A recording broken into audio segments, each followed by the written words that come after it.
The book Romans, part 35. I'm Professor Hannes Redinghuis of the First Assembly of Yafashua in South Africa, Victoria, Montana, also international. Should you require any of the books which I've written, I'm thinking about the restoration of the original Sacred Name Bible, the Rotterdam version, the one which is not available in any bookshops in the world. Even Amazon books do not have it in stock. I have a couple of copies available. Should you be interested, you can contact me to find out what's the price. It's the best Hebrew/English Bible you will ever lay your hands on.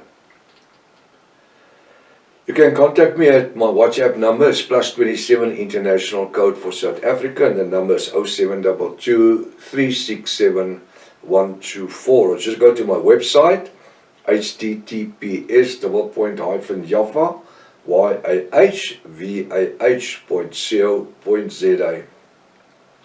If this is the first time that you are about to participate in the study, I urge you to go to part 1, start from the beginning, because you've missed out on quite a bit of information. It's also very important to subscribe to the channel in order to receive the different, notifications of all the different studies that we are currently busy with. Please send this link to your friends and family.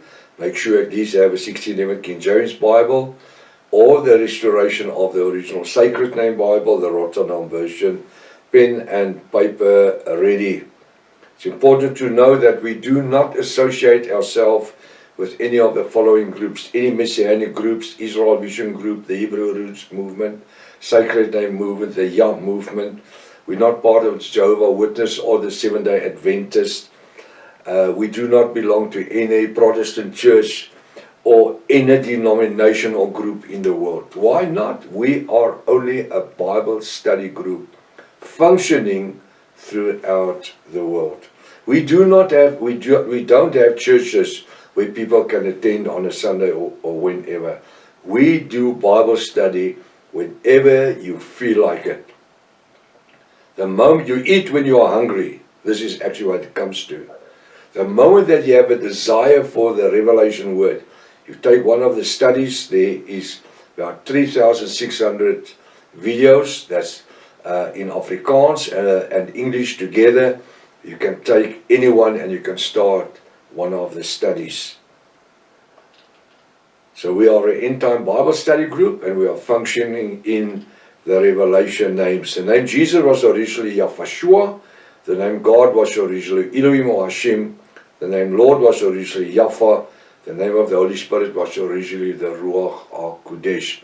Welcome to Breakfast with Prof. Hannes. Hallelujah. I'm so excited. I just want to start because there is such a great word and revelation in it.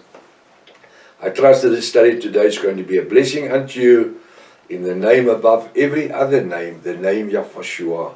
Hallelujah. We have to continue where we left off yesterday. We're busy with the book Romans chapter 2. And yesterday, the last part of it, we were talking about faith. Any person those that are unsaved, where they are judged by their minds. They are judged by the law that they believe in. And for us who is believing in grace, we live in grace. Daily, as I said, we live in grace.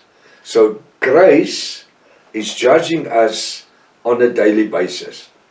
As I said, Monday or Tuesday, we are not waiting for a white throne judgment and then we're going to appear before the white throne, or the moment that I die, I'm going to stand before God, as they call him, and he will judge me of every word and deed. No. We are through that already while we are on the earth here. We are redeemed by his blood, the blood of Yafashua. Well, otherwise, there's no redemption in the blood of Yafashua. He gives us his grace He's promised us His grace. We are led and guided by His grace through the Ruach HaKodesh. So why must we appear before a white throne judgment? That's church theology. Dogma. They need to keep you under a yoke of bondage, under church laws, to always be burdened in carrying different laws. He says, behold, thou art called a Jew. Behold, thou art called a Jew, and retest or boast in the law. For you who are called a Jew, a Hebrew person, when you boast in what? They don't boast in the revelation blood of Yahushua. They boast in the 613 laws of Moses. And still they maketh the boast of Yahweh Almighty, which is God.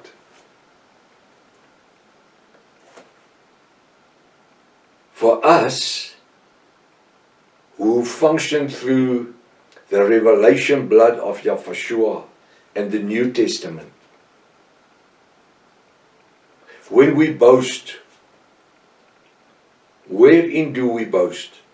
Not the 613 laws of Moses. We teach and preach the gospel of salvation through the blood of Yahushua, the redemption blood. Why? Because this is what the New Testament teaches us. We don't have a little lamb that we offer once a year, or a pair of doves, or whatever.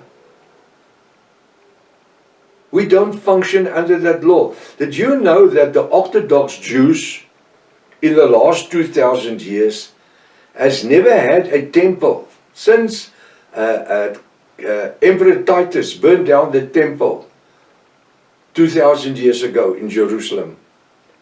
Up till today in 2026, there's never been a temple with a high priest, with sacrifice that's happening daily and yearly. Yes, they now say they're waiting to build a third temple, which is actually a fifth temple, which is actually the sixth temple. But it's not built. It's not there. So how did they got, I'm talking about the Orthodox Jews,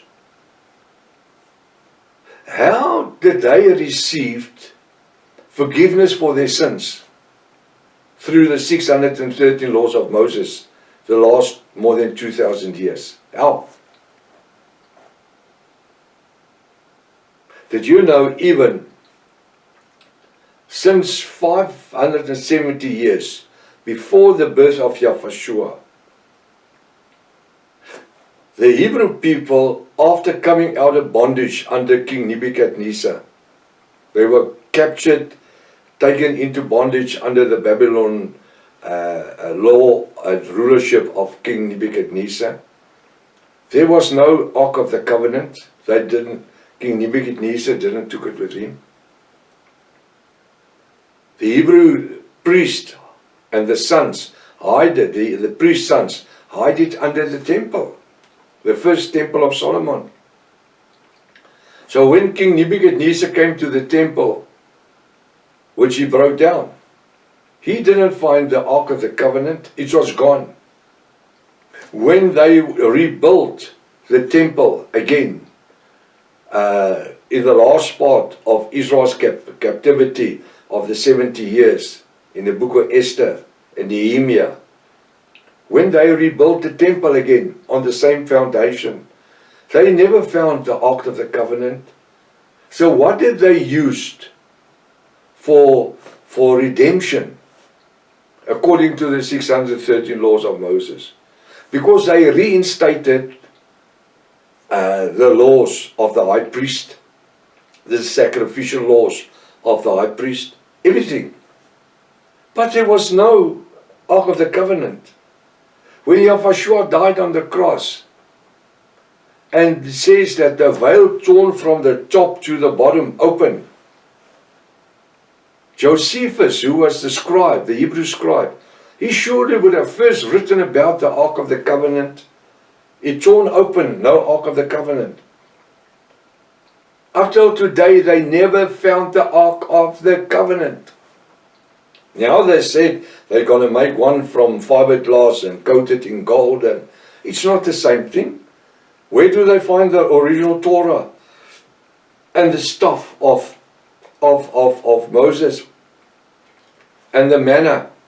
I'm just asking. The things that brought the anointing of Yahweh Almighty into the temple through the Ark of the Covenant, the two cherubs.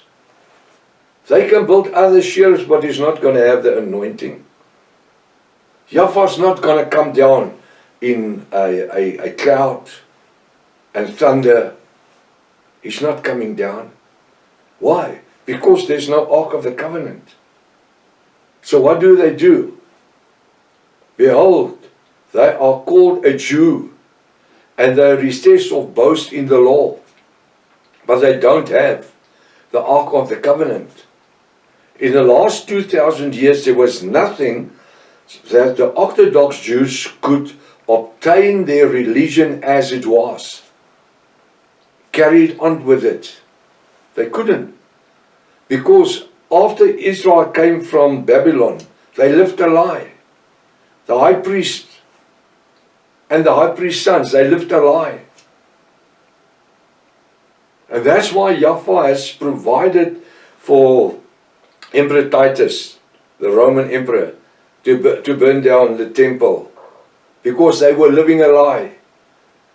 The Israelites that didn't die in the war, there was 9 months, they kept them hostage.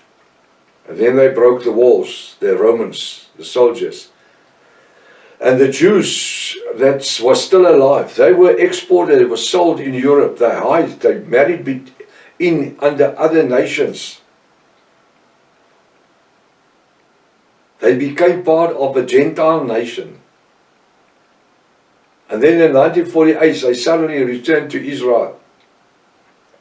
And there were all the ancient Hebrew people. No, it's impossible. Where's the Ark of the Covenant? Oh, it's in Ethiopia, in a little church there. I've seen the documentary 3 times. It's a little Roman Catholic church. It's not even a Hebrew church or a Jewish church. The priest that is looking after that Ark of the Covenant is a Catholic. It's not even an Orthodox Jew. Do you understand what I'm saying? So they have a Catholic that's looking after. There's no Ark of the Covenant. There's nothing. That's why they wouldn't show anything to the news agency who made the videos of following the Ark of the Covenant. You want to become the richest person in the world? Find the Ark of the Covenant. And that's why the Muslim people won't allow Israel to build on the Dome of the Rock, on that area there. Mount Tabor, on the mount, on the Holy Mount. Because they know if there's even a small temple, they can go down and they can look for in the tunnels underneath the Dome of the Rock. They will start looking for the Ark of the Covenant. But in the meantime, there's nothing. But they want to start. They now have a high priest that's going to start doing sacrifice. He hasn't up till now. So they want to reinstate the 613 laws and ash of a red heifer and. He says here, Romans 2:7, behold, thou art called a Jew, and retest or boast in the law, and makest the boast of Yahweh Almighty, which is God. And knowest his will. Look in your Bible, 16:11. His, that should be a capital H. And knowest his will, that's Yahweh's will. And approvest the things that are more excellent, being instructed out of the law. They are to be instructed out of the. That was in the Old Testament time. Through the grace blood of Yahweh, not knowing which to follow, The 613 laws of Moses, that's the Old Testament, or the redemption blood of Yahushua, the New Testament of grace. And this is the problem with these people seeking a third temple. They want to partly live as Messianic people, Messianic people. One foot in the New Testament, one foot in the Old Testament. You can't live like that. It's either or. Go read what the Bible says in Galatians 5 verse 1 to 20. Especially the first 5 verses. Galatians 5 verse 1 to 20. Take a seatbelt or two with you because you're going to fall out of your chair. He says you still want to live under the laws of Moses. The 613 laws of Moses. You are still living in your sin. You have departed from the grace of Yahushua. Go read it for yourself. Hallelujah. And so we have come to the end of this week. I just thank Yahuwah for the revelation word every day, and the anointing of the Ruach HaKodesh on the word. Let's be a testimony unto a lost world. Live the word and be the word. Be the revelation word. Let people see Yahushua in you. If it's Father's will, then we will see each other next Monday. Maranatha. Yahushua is coming back again. Hallelujah.